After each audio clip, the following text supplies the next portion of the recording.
Bendiciones, hermanos, una vez más. Estamos con el estudio bíblico de Primera de Timoteo, capítulo 6, y hoy vamos desde el 7 al 21. Hemos nombrado este estudio Riqueza y Piedad, parte 2. Vamos al texto. Muchas gracias por acompañarnos en la lectura de la palabra de Dios. Lo estamos haciendo en el Nuevo Testamento y les invito a que busquen en sus Biblias el capítulo 6 de la primera carta del apóstol San Pablo a Timoteo. Primera Timoteo capítulo 6. Dice así la palabra de Dios. Todos los que están bajo el yugo de esclavitud tengan a sus amos por dignos de todo honor, para que no sea blasfemado el nombre de Dios y la doctrina. Y los que tienen amos creyentes, no los tengan en menos por ser hermanos, sino sírvanles mejor por cuanto son creyentes y amados los que se benefician de su buen servicio. Esto enseña y exhorta. Si alguno enseña otra cosa y no se conforma a las sanas palabras de nuestro Señor Jesucristo y a la doctrina que es conforme a la piedad, está envanecido, nada sabe, y delira acerca de cuestiones y contiendas de palabras, de las cuales nacen envidias, pleitos, blasfemias, malas sospechas, disputas necias de hombres corruptos de entendimiento y privados de la verdad, que toman la piedad como fuentes de ganancia. Apártate de los tales. Pero gran ganancia es la piedad acompañada de contentamiento, porque nada hemos traído a este mundo y sin duda nada podremos sacar. Así que, teniendo sustento y abrigo, estemos contentos con esto.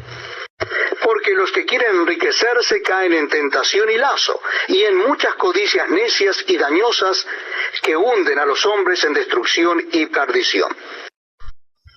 Porque raíz de todos los males es el amor al dinero, el cual codiciando a algunos se extraviaron de la fe y fueron traspasados de muchos dolores. Mas tú, oh hombre de Dios, huye de estas cosas y sigue la justicia, la piedad, la fe, el amor, la paciencia, la mansedumbre.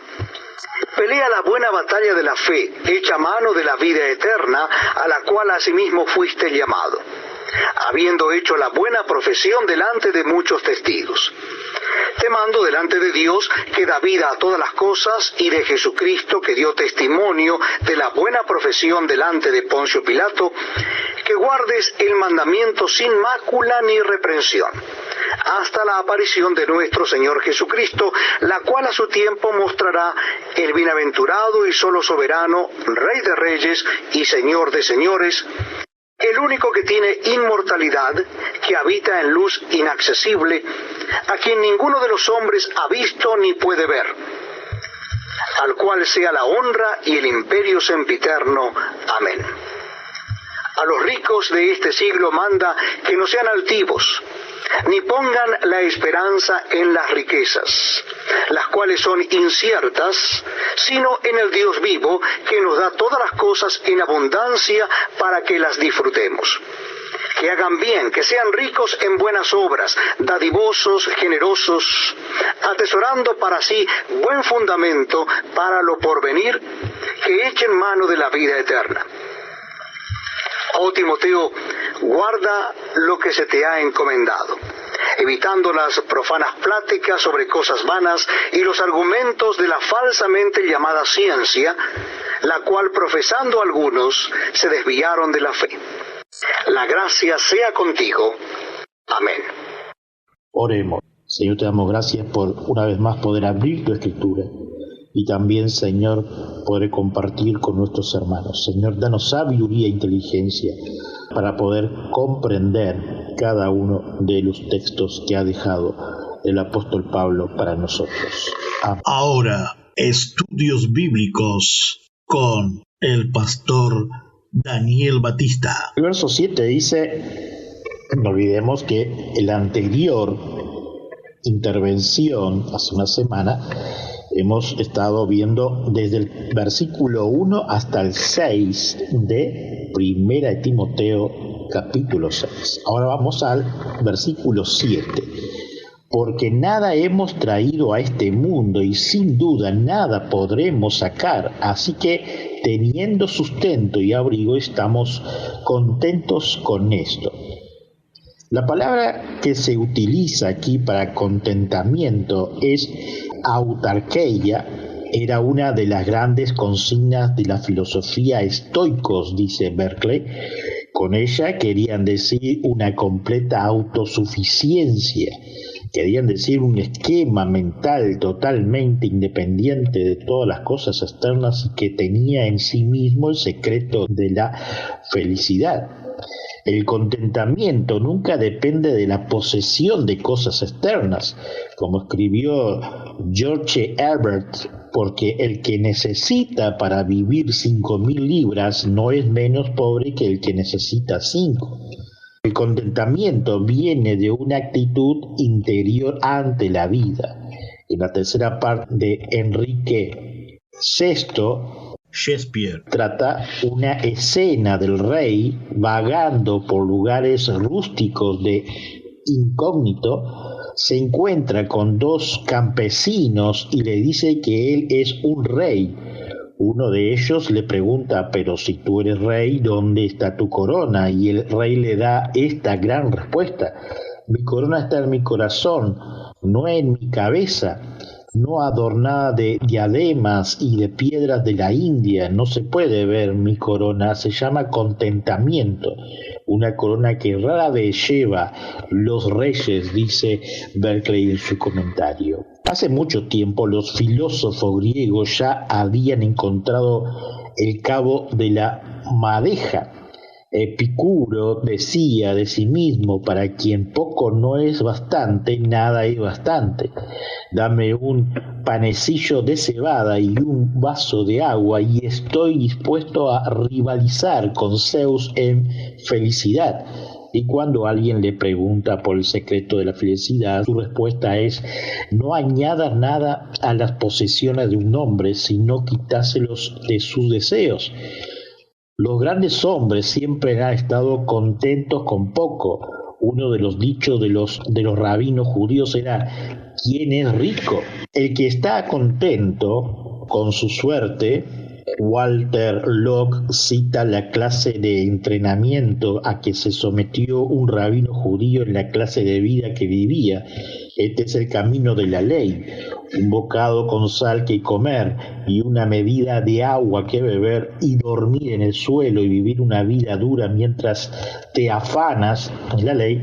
Si esto hace, será feliz y te irá bien. Será feliz en este mundo y te irá bien en el mundo por venir. El rabino tenía que aprender a contentarse con la suficiencia. F. Browns cita un pasaje del gran predicador Lacordaire. La pregunta: la pega de nuestro presente es que nadie sabe vivir con poco. Los grandes hombres de la antigüedad eran pobres por lo general.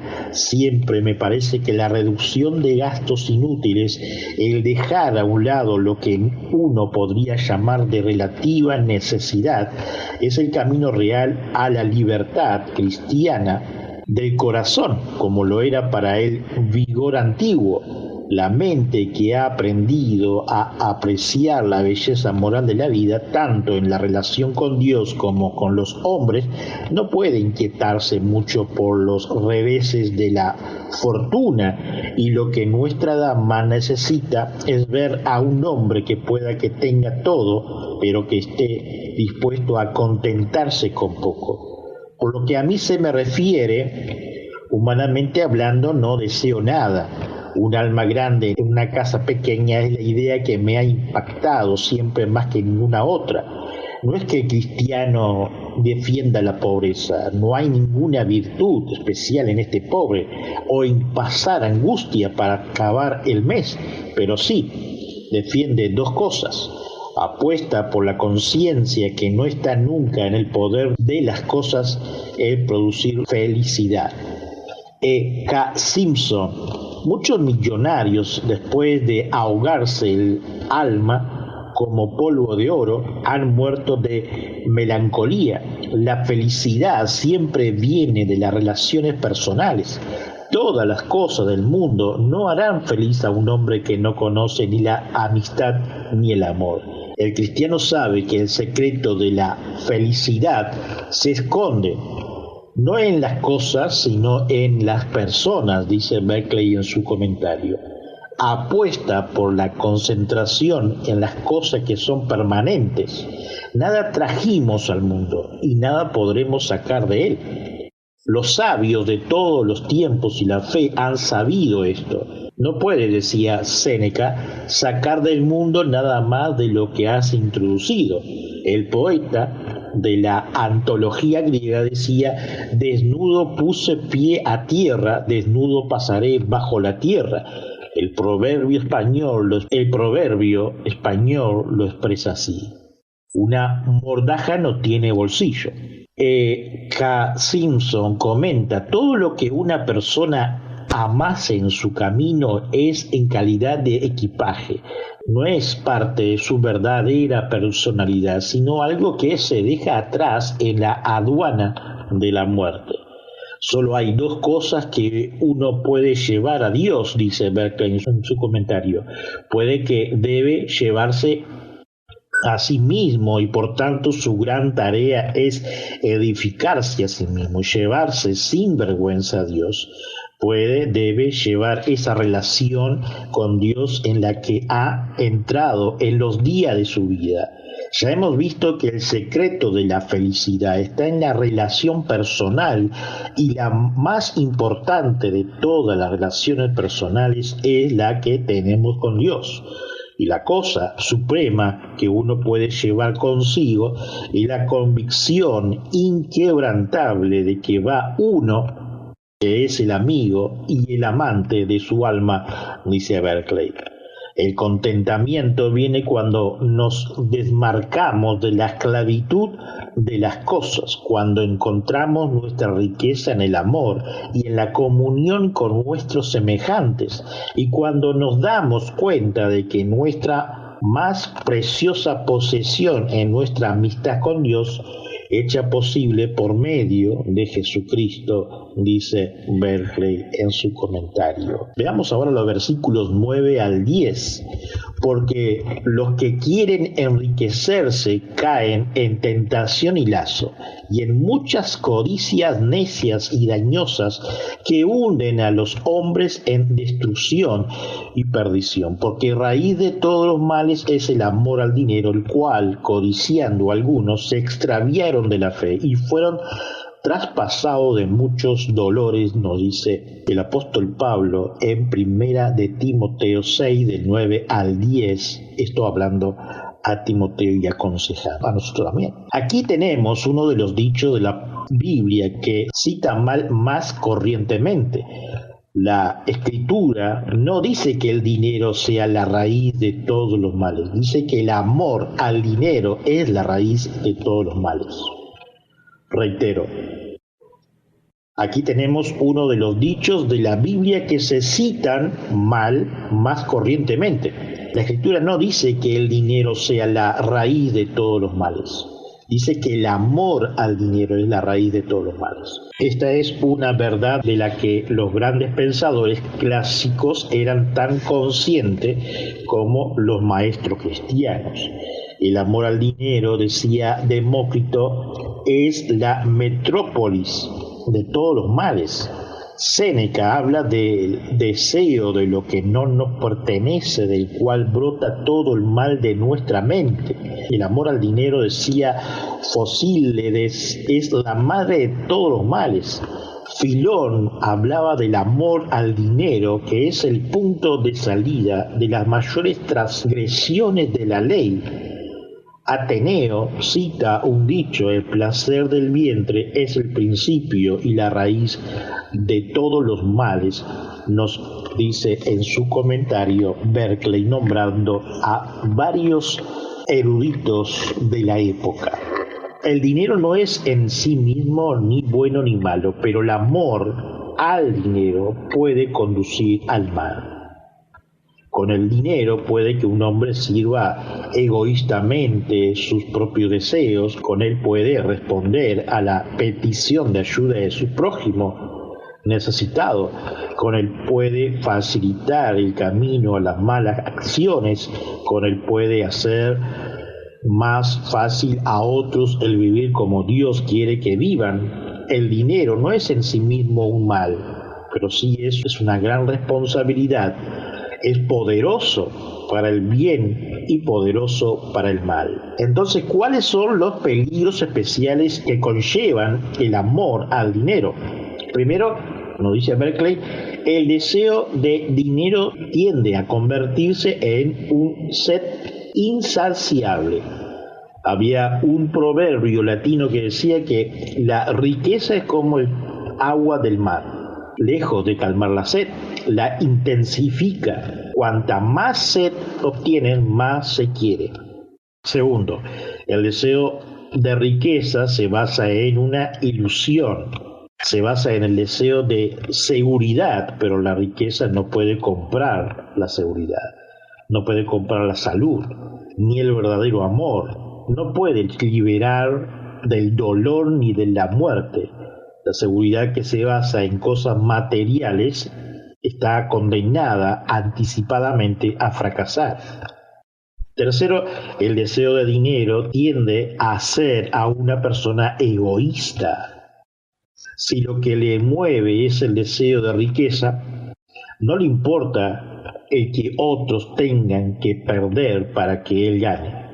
El deseo de riqueza fija los pensamientos de una persona en sí misma y de los demás se convierten en meros medios u obstáculos en el camino de su propio enriquecimiento. Es verdad que eso no tiene por qué pasar, pero pasa, nos dice Berkeley en su punto 3. Aunque el deseo de riqueza se basa en el deseo de seguridad, no conduce más que a la ansiedad en su punto 4. Cuanto más tenga una persona que guardar, más tendrá que perder y tenderá a estar obsesionada por el riesgo de perder. Hay una vieja fábula acerca de un campesino que le prestó al rey un gran servicio, por lo que le recompensó con mucho dinero. Durante algún tiempo el hombre estuvo encantado, pero llegó un día cuando fue al rey y le suplicó que le quitara todo lo que había dado, porque se había introducido en su vida un antes desconocida ansiedad de perder todo lo que tenía. Punto 5, nos dice Berkeley.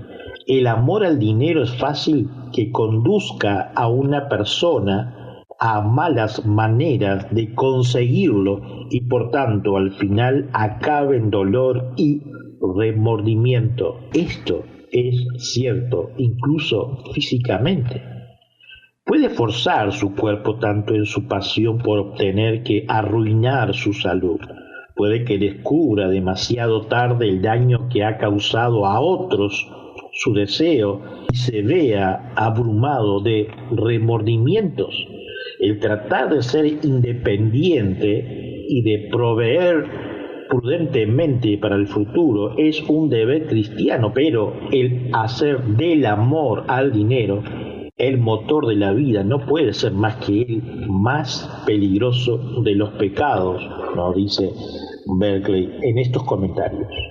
Ahora veamos desde el versículo 11 hasta el 16 de Primera de Timoteo, capítulo 6, que nos dice el apóstol Pablo. Mas tú, oh hombre de Dios, huye de estas cosas, le dice el apóstol a Timoteo, y sigue la justicia, la piedad, la fe, el amor, la paciencia, la mansedumbre. Lo está diciendo también a nosotros, Pelea la buena batalla de la fe, echa mano de la vida eterna, a la cual asimismo fuiste llamado habiendo hecho la buena profesión delante de muchos testigos. Esto no solamente está hablando a Timoteo, sino también a Pablo y a cada uno de nosotros. Te mando delante de Dios que da vida a todas las cosas y de Jesucristo que dio testimonio de la buena profesión delante de Poncio Pilato, que guardes el mandamiento sin mácula ni reprensión hasta la aparición de nuestro Señor Jesucristo, la cual a su tiempo mostrará el bienaventurado y solo soberano Rey de reyes y Señor de señores, el único que tiene inmortalidad, que habita la luz inaccesible, a quien ninguno de los hombres ha visto ni puede ver, al cual sea la honra y el imperio sempiterno. Amén. La carta termina con un tremendo desafío a Timoteo, un desafío tanto más grande por la deliberada nobleza de la palabra en que está vestido, dice Berkeley en su comentario. Desde el mismo principio se pone a Timoteo en su categoría. El apóstol Pablo se le dirige como hombre de Dios. Ese es uno de los grandes títulos del Antiguo Testamento. Es un título que se le da a Moisés, el Deuteronomio 33:1. Habla de Moisés, varón de Dios. El título del Salmo 90. Es una oración de Moisés, varón de Dios. Es el título de los profetas y los mensajeros de Dios. El mensajero de Dios que fue enviado a Elí era un hombre de Dios, allí en 1 Samuel 2:27. Samuel se describe como hombre de Dios, 1 Samuel 9:6. Semayas, el mensajero de Dios a Roboam, es un hombre de Dios, 1 de Reyes 12:22. Juan Bunyan, el peregrino, llama a Gran Gracia, campeón de Dios. Aquí tenemos un título de honor cuando se le encarga la comisión a Timoteo. No se le recuerda su propia debilidad y pecado, que podrían haberle reducido a una desesperación pésima. Más bien se le desafía por el honor que es suyo de ser un hombre de Dios.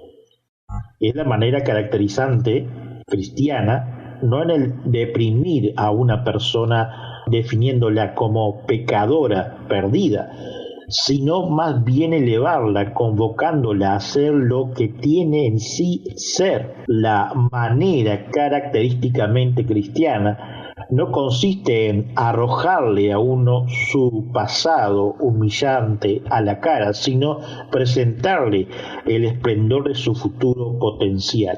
El mismo hecho de que se dirija a Timoteo como hombre de Dios le haría cuadrar los hombros, levantar la cabeza, aunque ha recibido su comisión de rey. Las virtudes y cualidades nobles que se colocan delante de Timoteo no se han reunido casualmente, dice Berkeley en su comentario. Hay una orden entre ellas. La primera que viene es la integridad, dikaiosine. Esta se define como darle tanto a los hombres como a Dios lo que le es debido. Es la más general de las virtudes. Un hombre íntegro es el que cumple con su deber para con Dios y para con sus semejantes.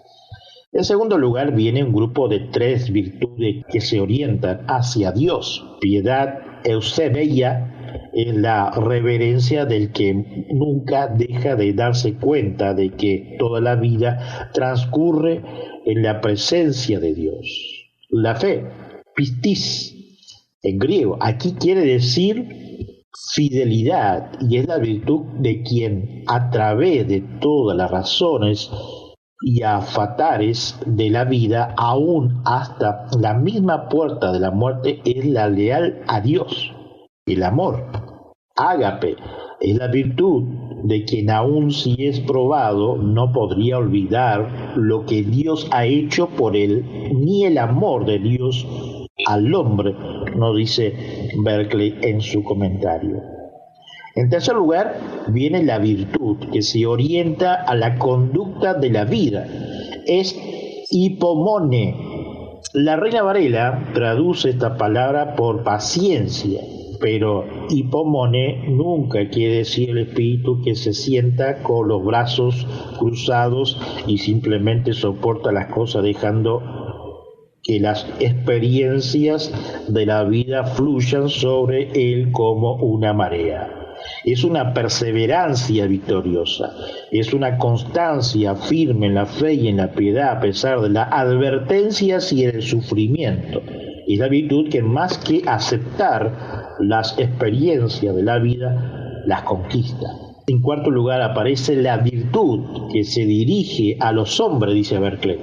La palabra griega es praipatía, se traduce por amabilidad, pero es realmente intraducible. Describe el espíritu que nunca se inflama de ira por las ofensas que recibe, pero que puede ser devastadoramente airado por las ofensas que recibe otros. Describe el espíritu que debe perdonar y que, sin embargo, sabe librar la batalla de la integridad. Describe el espíritu que camina al mismo tiempo en la humildad y en la dignidad de su sublime llamado a Dios. Describe la virtud por la cual en todo tiempo una persona es capacitada para tratar rectamente a su semejante y para considerarse rectamente a sí misma. Con el desafío de las tareas por el futuro recibido, Timoteo, la inspiración de las memorias del pasado, dice Berkeley. Primero, ha de recordar su bautismo y los votos que hizo entonces. En las circunstancias de la iglesia primitiva, el bautismo era inevitablemente de adulto para personas que venían directamente del paganismo a Cristo. Era la confesión de fe y el testimonio de todos los hombres de que la persona bautizada había tomado a Jesucristo como Salvador, Maestro y Señor. ¿Es Jesucristo Salvador y Maestro y Señor de tu vida? Eso quedará en tu respuesta ante el Señor. La más temprana de todas las confesiones cristianas era el sencillo credo. Jesucristo es el Señor. Romanos 10:9, Filipenses 2:11 como referencia. Sigue siendo Berkeley, pero se ha sugerido que detrás de esta palabra a Timoteo se esconde una confesión de fe que decía: creo en Dios Todopoderoso, Creador del cielo y de la tierra, y en Jesucristo que sufrió bajo Poncio Pilato y volverá a juzgar. Creo en la resurrección de los muertos y en la vida inmortal. Bien puede haber sido un credo así el que usó Timoteo para confesar su fe. Así que, en primer lugar, dice Berkeley, se le recuerda que es un hombre que se ha comprometido. El cristiano es, por encima de todo, una persona que se compromete con Cristo. La pregunta: ¿te has comprometido con Cristo o te has comprometido con el hombre y la iglesia? Segundo, nos dice Berkeley, se le recuerda que ha hecho la misma confesión de fe que hizo Jesús. Cuando Jesús se encontró con Pilato, Pilato le pregunta: ¿eres tú el rey de los judíos? Y Jesús contestó: tú lo has dicho, Lucas 23:3. Jesús había testificado que él era el rey, y Timoteo siempre ha testificado el señorío de Cristo. Cuando el cristiano confiesa su fe, hace lo que ya hizo su maestro. Cuando sufre por su fe, pasa por lo que pasó su maestro. Cuando estamos comprometidos en alguna gran empresa, podemos decir: hermanos, estamos recorriendo el camino que anduvieron los santos. Pero cuando confesamos nuestra fe delante de los hombres, podemos decir aún más, podemos decir: estoy con Cristo. Y esto debemos elevar nuestros corazones e inspirar nuestras vidas, dice Berkeley. Tercero, ¿ha de recordar que Cristo viene otra vez? Ha de recordar que su vida y obra han de ser dignos de que Él las contemple. El cristiano no trabaja para satisfacer a los hombres, trabaja para satisfacer a Cristo. La pregunta que debemos hacer siempre no ¿es esto suficientemente bueno para recibir el aprobado de los hombres? Sino, ¿es esto bastante bueno para recibir la aprobación de Cristo? Cuarto lugar, nos dice Berkeley, por encima de todo ha de recordar a Dios. ¿Y qué recuerdo es este? Ha de tener presente al que es Rey de todos los reyes y Señor de todos los señores, el único que posee el don de la vida eterna para dársela a los hombres, el único cuya santidad y majestad son tales que ninguna persona puede nunca osar mirarlas.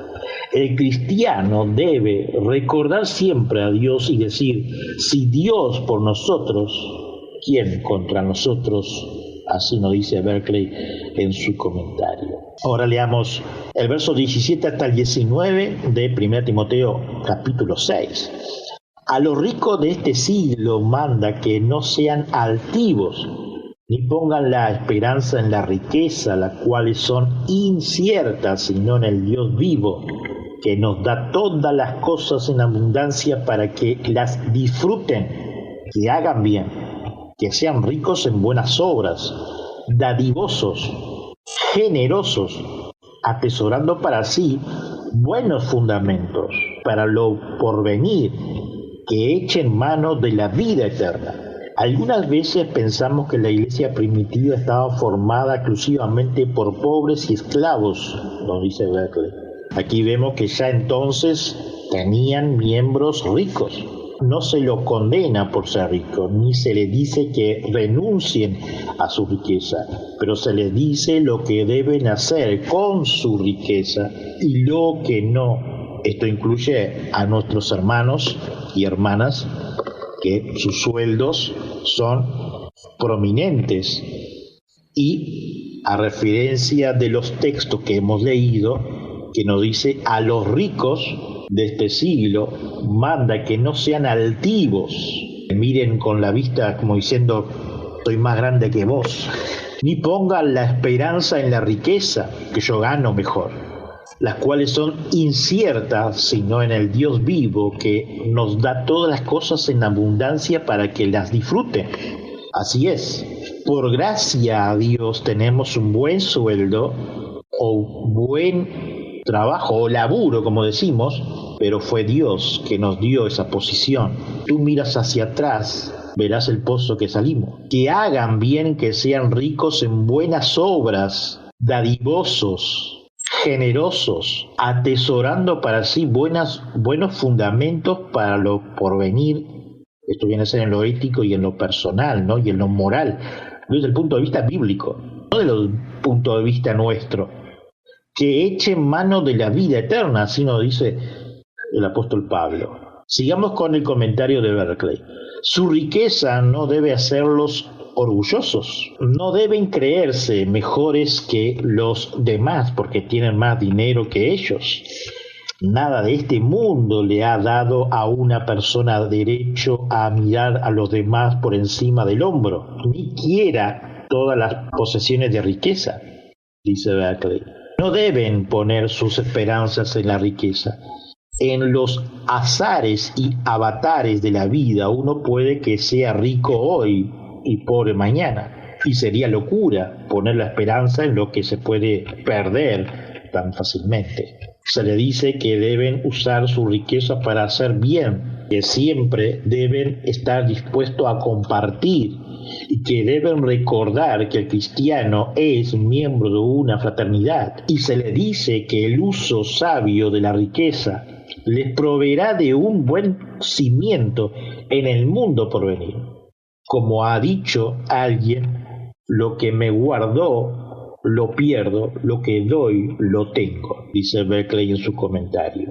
Hay una famosa historia rabínica judía. Un hombre llamado Monobás había heredado una gran riqueza, pero era un hombre bueno, amable y generoso. En tiempo de hambres dio toda su riqueza para ayudar a los pobres. Sus hermanos se dirigieron a él y dijeron: tus padres hicieron un capital y se lo añadieron a lo que habían heredado de sus padres, ¿y vas a desperdiciarlo todo? Él respondió: mis padres hicieron un tesoro aquí abajo, yo lo he hecho arriba. Mis padres reunieron un tesoro de mamón, yo he hecho un tesoro de almas. Mis padres hicieron un tesoro para este mundo, yo he hecho un tesoro para el mundo por venir. Cada vez que podemos dar algo y no lo damos, restamos a la riqueza que se nos guarda en el mundo por venir. Cada vez que damos, aumentamos la riqueza que se nos guarda para cuando esta vida llegue a su fin, lo dice Berkeley.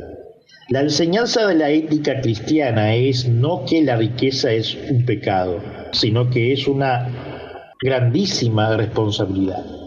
Si la riqueza de una persona no contribuye a nada más que su propio orgullo y no enriquece a nadie más que a ella misma, se convierte en su ruina porque empobrece su alma. Pero si la usa para aportar ayuda y bienestar a otros, al hacer más pobre, realmente se hace más rico. En las cosas del tiempo y en la de la eternidad, es más bienaventurado el dar que recibir, nos dice Berkeley en su comentario. Ahora veamos los versículos 20 al 21 de 1 Timoteo 6.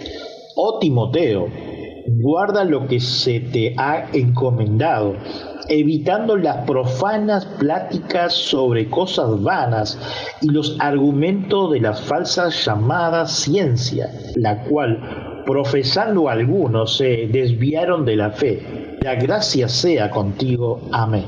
Bien puede ser que el nombre de Timoteo se use aquí en la plenitud de su sentido, dice Berkeley. Viene de dos palabras griegas, timán, honrar, y teos, Dios, y quiere decir literalmente el que honra a Dios.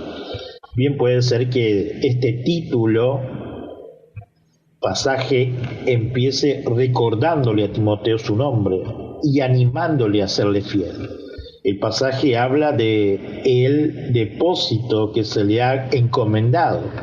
La palabra griega para depósito es parateke. Es la palabra para el dinero que se depositaba en un banco o que se le confía a un amigo.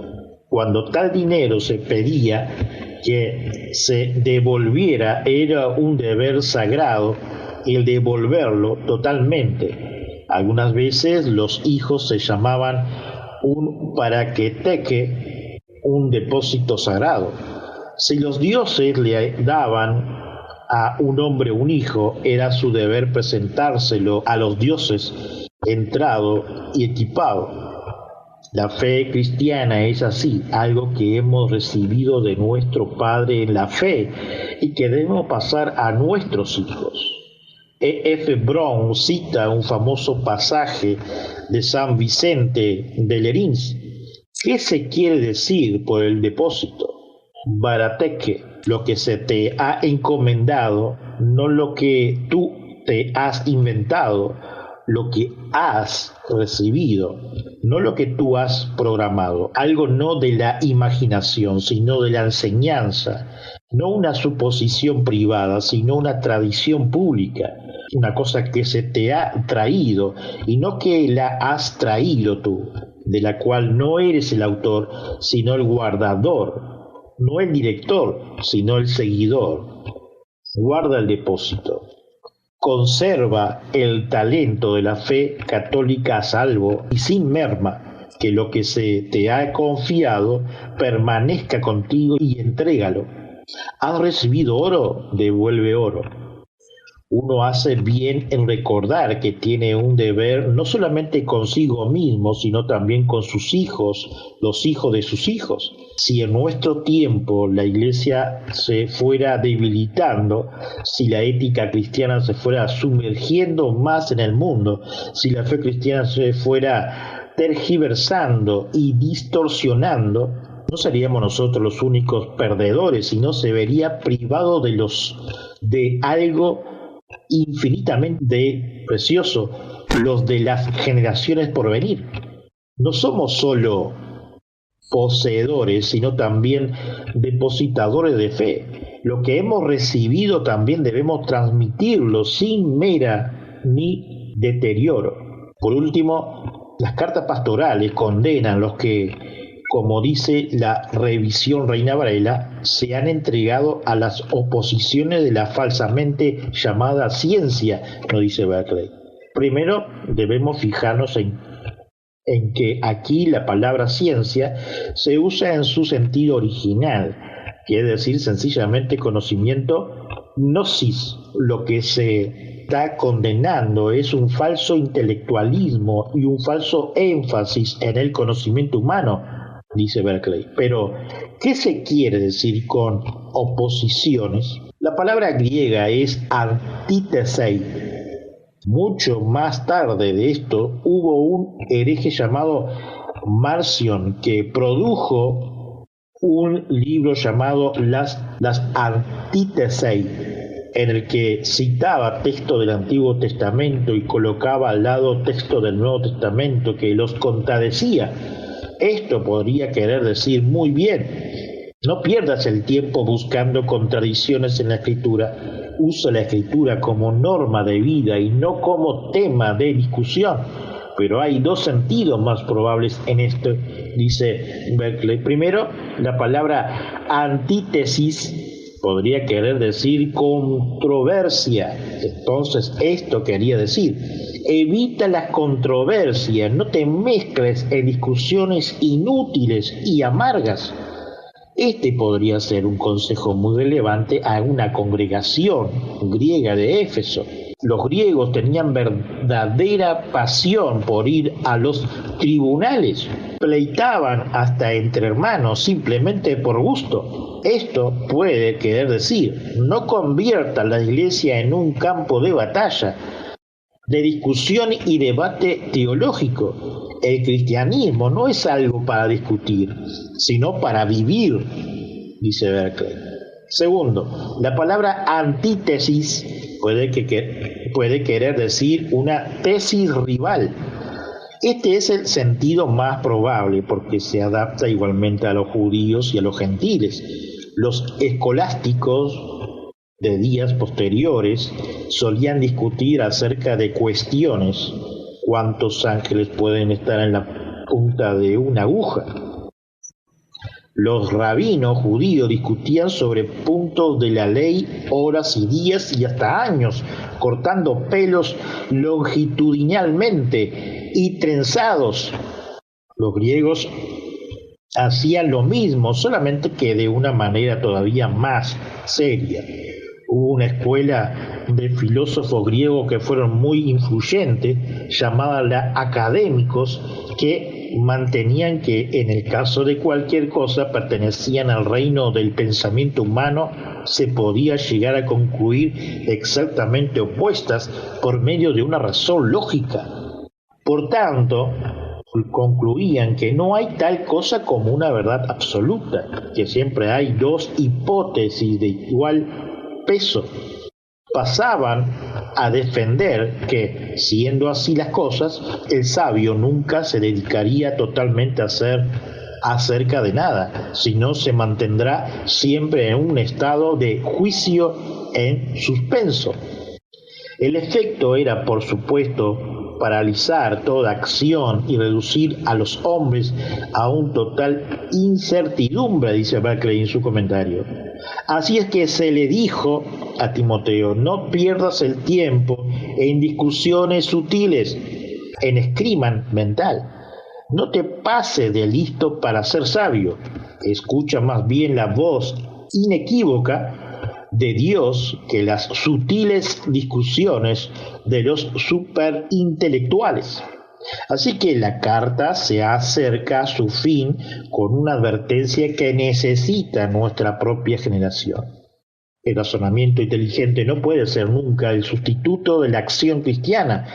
El deber de los cristianos no es sentarse en su estudio y sopesar argumentos, sino vivir la vida cristiana en el polvo y el calor del mundo. Lo que cuenta no es la listeza intelectual, sino la conducta y el carácter, dice Berkeley en su comentario. Y entonces llega la bendición final: que la gracia sea contigo. La carta finaliza con la belleza de la gracia de Dios, nos dice Berkeley en su final de este comentario y estudio al final del capítulo 6 de Timoteo. Oremos. Señor, ante todo te pedimos perdón por todas nuestras acciones, pensamientos, faltas y pecados de esta semana. Llénanos de tu amor, de tu misericordia, moldéanos en tu sabiduría cada día. Ahora te ponemos ante tu presencia, ante tu altar, nuestras pruebas, luchas, situaciones. Confiamos cada día en tu fidelidad. Gracias de antemano te damos, Señor, ya que no somos merecedores de nada. Por nuestros hermanos que están en esta sala virtual, que tenemos algunas peticiones como enfermedades o cualquier problema, por ellos clamamos y sabemos que dentro de tu misericordia y voluntad obrarás.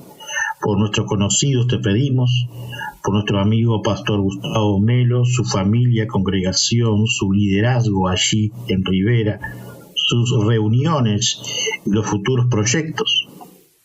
Te pedimos por el Pastor Gustavo y Erika, su congregación en Toledo, Canelones, que provea de medios y recursos para su construcción de su iglesia y suplas de cada necesidad de los hermanos.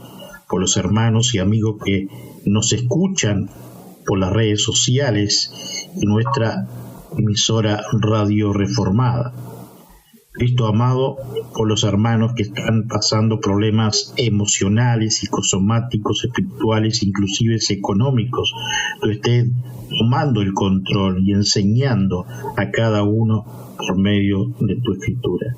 Pedimos que provea de trabajo a quien lo necesiten, herramientas para los emprendedores y clientela, sabiduría para quienes están estudiando para sus proyectos de vida, inteligencia para los futuros pastores, ancianos y diáconos de las congregaciones de sana doctrina en nuestro país.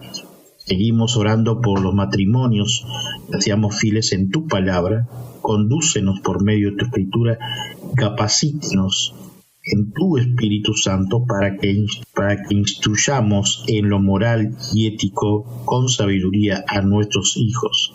Gracias, Padre bueno, por cada familia pastoral, de cada congregación que lleva tu sana doctrina en diferentes países del mundo y a todos aquellos que conocemos que son amigos en Uruguay.